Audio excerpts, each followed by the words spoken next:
বাচ্চাদের পড়া মুখস্থ হয় না, এই সমস্যাটি অনেক গার্ডিয়ান আমাদেরকে বলেন। তো যদি আপনারা এই 5টি ট্রিক ফলো করেন তাহলে অবশ্যই আপনার বাচ্চার পড়া মুখস্থ হবে ইনশাআল্লাহ। প্রথমত, এক এক বাচ্চা এক এক রকমের হয়।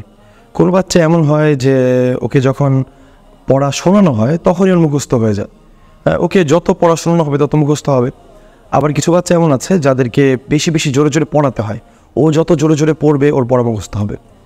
আবার কিছু বাচ্চা এমন আছে যাদের এগুলোতে কাজ হয় না, ওকে লেখাতে হবে, ও যখন একটা অক্ষর বারবার লিখবে তখন ওর মুখস্থ হবে, এছাড়া মুখস্থ হবে না।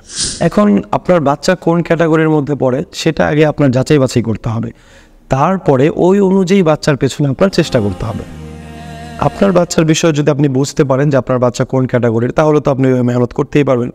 আর যদি এমন হয় যে আপনি বলছেন যে আমার বাচ্চা কেমন আমি বুঝতে পারছি না, ওকে কীভাবে মেহনত করা যেতে পারে, অথবা এমন হতে পারে যে আপনার বাচ্চাকে যেভাবেই পড়ানো হয় সেভাবেই হয়, আবার এমন হতে পারে আপনার বাচ্চায় কোনোভাবেই মেহনত করে কাজ হচ্ছে না, এমন হতে পারে, তাহলে আপনি এই 5টি ট্রিক ফলো করতে পারেন। প্রথমত হচ্ছে আপনার বাচ্চার জন্য একজন ফ্রি মাইন্ডের ওস্তাদ অথবা টিচার অথবা হুজুর যাই বলেন নির্বাচন করতে হবে, যে নাকি আপনার বাচ্চাকে পুরোপুরি বুঝতে পারবে, ওর পিছনে মেহনত করতে পারবে, ওকে আনন্দের সাথে পড়াতে পারবে। 2 নম্বরে হচ্ছে আপনাদের বেশি বাচ্চার সামনে এই পড়াগুলো বারবার পড়তে হবে, তাহলে আপনার বাচ্চা দেখবেন এই পড়াটা শুনতে অটোমেটিক তার মুখস্থ হয়েই যাবে।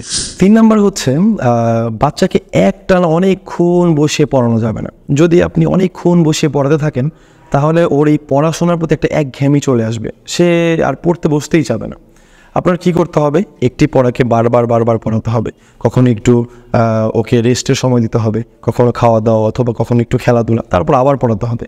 যদি আপনি বারবার চেষ্টা করেন তাহলে দেখবেন অবশ্যই আপনার বাচ্চার পড়া মুখস্থ হয়ে যাবে ইনশাআল্লাহ। 4 নম্বর হচ্ছে বাচ্চা যেই রুমে পড়তে বসে বা যেখানেই পড়ে ওই জায়গায় অন্য কোনো কাজ ওর সামনে করা যাবে না। যেমন আপনি ওর সামনে অন্য কোনো গল্পগুজব শুরু করে দিলেন, অথবা টিভি দেখছেন, ফোন ইউজ করছেন, বই পড়ছেন, তো বাচ্চার মনোযোগ কিন্তু আপনার ওইখানে গিয়ে থাকবে, তাহলে ওর পড়া মুখস্থ হতে অনেক দেরি হবে।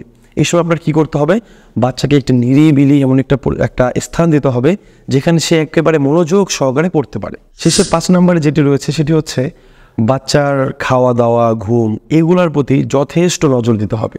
যদি রাতে ঘুম কম হয় অথবা খাওয়া দাওয়ার মধ্যে বাচ্চার কোনো ত্রুটি হয় তাহলেও দেখবেন ওর পড়া মুখস্থ হবে না।